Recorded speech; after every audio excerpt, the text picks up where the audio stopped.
የኢቢኤስ ቴሌቪዥን የመዝናኛ ዝግጅት አቅራቢው አሉላ ገዙ የዚችን ታጋች ሕይወት ብዙዎች በሚከታተሉት የእሁድ መርሃ ግብር ላይ ካቀረበች በኋላ ታስራለች እየተባለ ነው። መንግስት እውነታው ስለወጣበት ደንግጧል እየተባለ ሲሆን በዚህም የተነሳ ሉላ ገዙ መታሰሯ ተሰምቷል። በዚህ ዝግጅት ላይ የገንዘብ ድጋፍ ካደረጉ ድርጅቶች አንዱ የመንግስት ቅርበት አለው የሚባለው ኦቪድ ሪል ስቴት አለበት። ይህ ብቻ ሳይሆን ምክትል ጠቅላይ ሚኒስትሩን ተመስገን ጥሩነህን ጨምሮ የመንግስት ባለስልጣናት ኢቢኤስን እየጎበኙ ሲያበረታቱ ይታያሉ።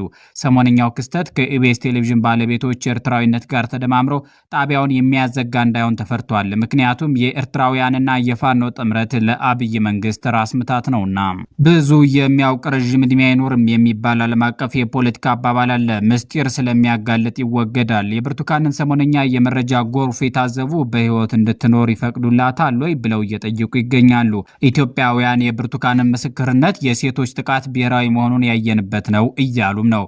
ነገሩ ምስሉ እንዲወርድ በማድረግ የሚያቆም አይመስለኝም ያሉ አንድ አስተያየት ሰጪ መንግስት ለህዝብ እንደራሴ